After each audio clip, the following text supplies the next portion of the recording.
Thanks to Keeps for sponsoring this video and the free product. I'm Rob Dahm, and this episode is all about safety. Many of you know that the RX-7 is a tin can. That thing will not survive Evo Corner on Pikes Peak, and thankfully Pikes Peak won't let me race up the mountain without something sitting right here. This is the ultimate, quickest, but also one of the most professional ways of getting a roll cage in your car. Cage kits, which my friend Chair Slayer, who's also a Rob, he went through and meticulously scanned an RX-7, laser cut, CNC bent. All of this is meant to tuck as tight and as close to the body of the car as possible. So no more, hey, the door's here and you just have tons of wasted space and you have tubes in your personal space, because that kind of defeats the purpose, right? Is that if the roll cage is near your helmet, which is what we messed up on the 4-rotor, well, that's actually more dangerous in the case of a rollover. This is major structural improvement on the car. So we're gonna use that. And you can see that his design has the rear shock towers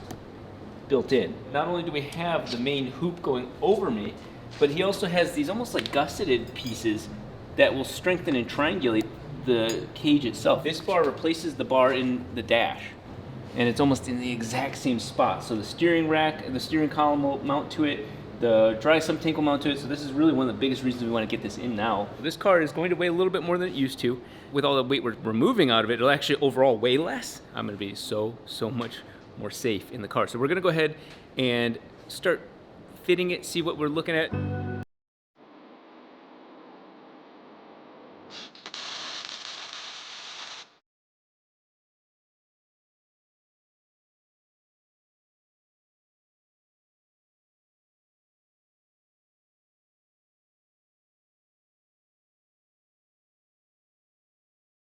That is a sight you've never seen in my shop, and thanks to Chair Slayer and the guys here, this is becoming a reality. That is a lot of safety. All of this is going to keep the car from folding in. So this is not overkill for the sake of what we're doing. Now that we have this plate, we're going to triangulate from here to down here to create a nice little triangle from this frame rail and whatnot, so that rear wing can push 2,000 pounds of downforce down. Very exciting. And I know for a fact, without even having to sit here yet, that it's not gonna get close to my head because it follows so closely to the inner side of the body.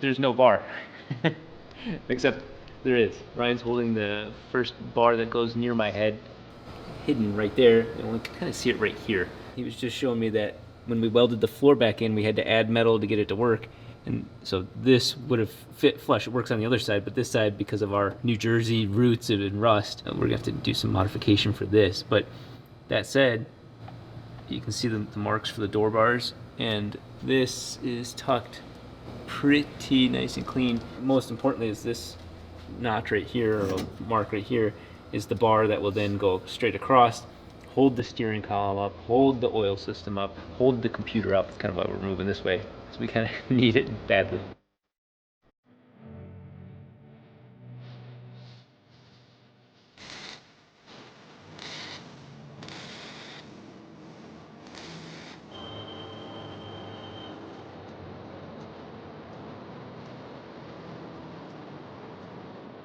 It is about to be the hot season here in California, and with that comes one of my favorite solutions for preventing hair loss and growing some extra hair back.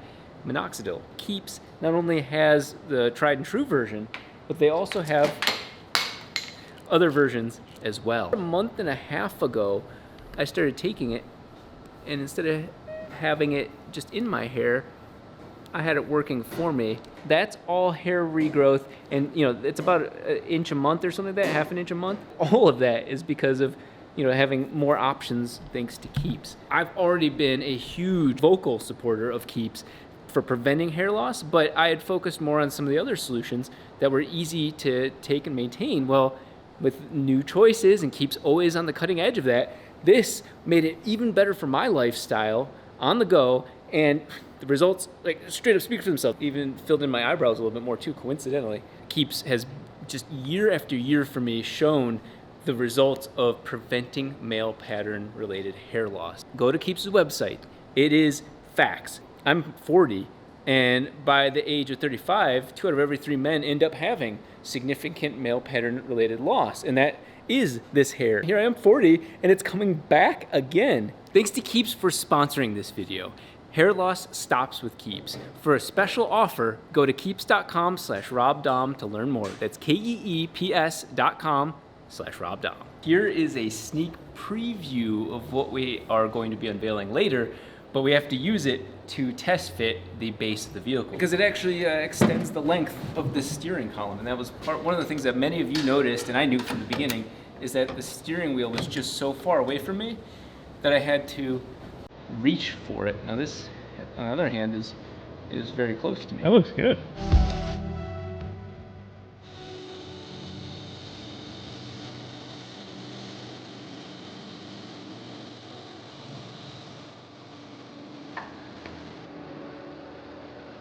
This is a heavy, heavy door at, what, 56 pounds? With the glass, the motor, all the trimmings, and then we took all that out, and it still weighs 44 pounds.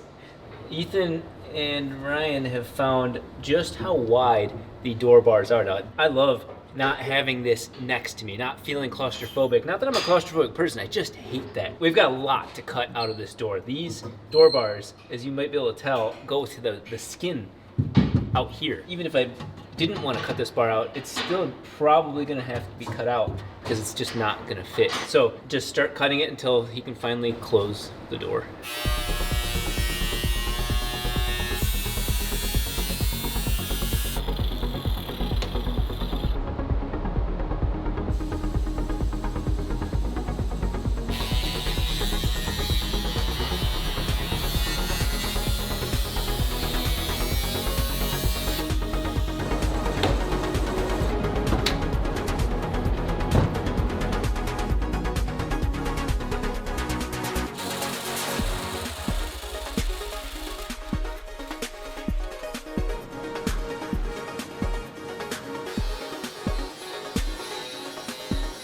I'm about to do something I've never done and have no qualifications to do. What we're about to do to the whole roof requires the windshield to come out. This car in particular, I want to point out that it has never had this molding on here the entire time I've owned it.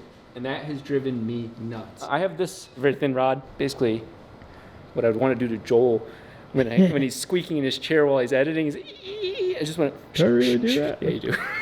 The way I do it is with a spark plug. Just shatter it. Why not? I have the devil on both shoulders. I think we're gonna play a little game of spark plug roulette. So I'm gonna break up a spark plug. I'm gonna 11.5 too. I'm gonna get my finest plug, snap it, and then just toss. What did you just ask me? I said the quality of the spark plug doesn't have anything to do with that, right? You know what? I admire you asking. It was a thought that was bothering me. Yes. Okay. Okay, That should have been it. Oh, it cracked it. There's no going back now. Yeah. That is unnecessarily satisfying. Oh, you got through it. Yeah. That vinyl's vinyling. No joke. Front windshields are a slightly different type of glass than the side. The side shatters in those little squares. This is also tempered, but it actually has a middle layer of vinyl in between the outer and inner layer of glass. And so it's not as simple as you think.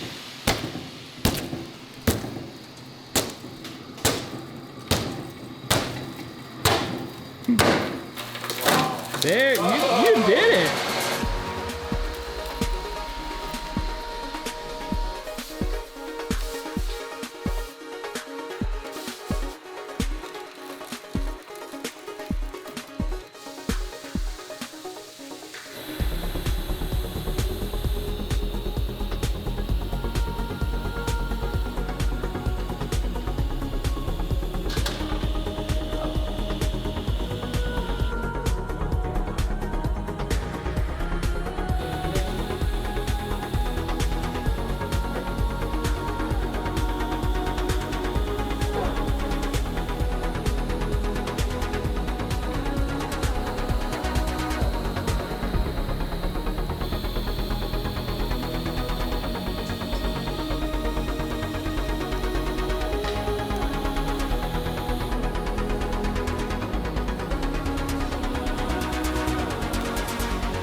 Yes.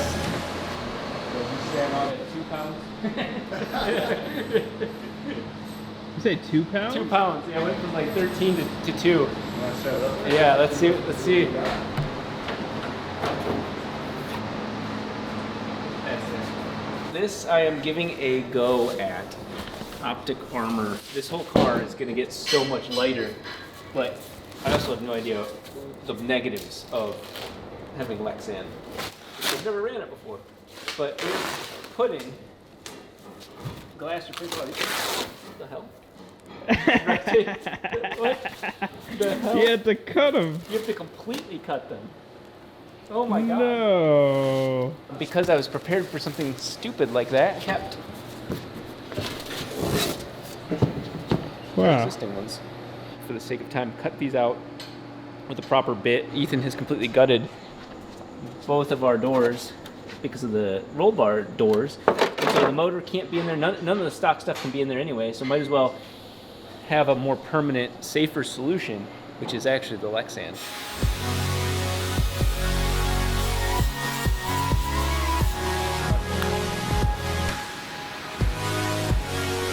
I had to bend some tungstens for Ryan so that we could continue welding in those hard spots of the cage. When you TIG weld in the cage, it's really tough to get into these tight spots because you need to fit this torch, you'll be able to see, and also add in rod, right? And make sure it's a good weld on top of all that, because that backside weld is just as important as everything else. So for a lot of cages, you reach up in there, sometimes they're not welded, sometimes they're just really shit, and we don't do that over here. I never weld my plates in first, I always weld my plates in last, so that way I could hole saw and drop the cage and make it super easy for myself to weld, but that wasn't the case here. So I was going to show this demonstration, but both welders are being used right now, so I can't just randomly display, which is actually a really fucking cool thing. You want to bend this little piece, right, so that way you sharpen it beforehand, because you obviously need it sharpened and cleaned. And you want to bend right here, just so that way the edge just bends, so that way you could point your arc at where you're going to. And so what I do, I just get a little vice grip right here. I put it on the table like that. I come in with the actual torch, and I put heat right there as I just press down, and then eventually it'll start to bend. It comes out bent like that, and you'll see why he's using it right now.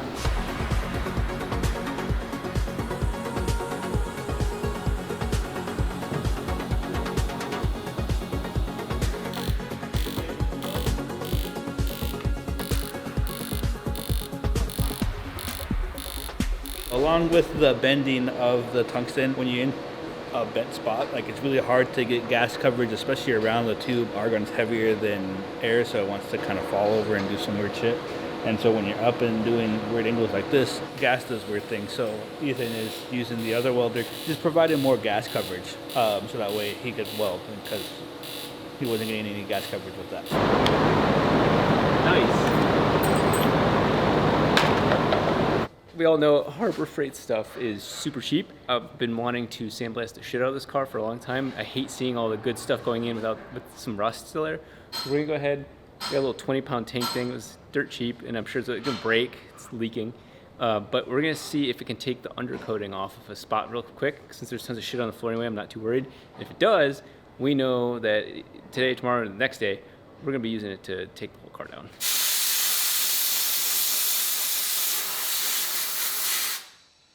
That's legit. I think Ryan's idea of rolling it out, we'll put a tarp under it. Ethan, you're so nice to volunteer, dude. Yeah, Ethan, thank you. You're such a great guy. Yeah, the real hero. Yeah. Of course.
The cage is finished and all welded up, and I'm not gonna lie to you, that cage went together really well.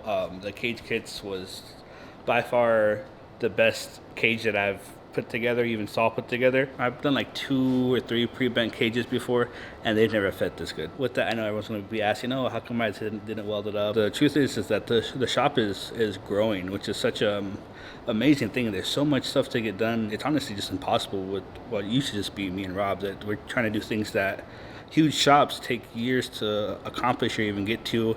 And so with just how fast everything is going, we need more people like Ryan and Ethan and people stepping up to help us out, and we're trying to make a team. And so, not that it's not worth my time, because it is worth my time to weld the cage, but Ryan's welds are going to be just as strong as my welds. And so while he was doing all of that, that freed me up to fit these massive oil cooler radiator things into the side over here.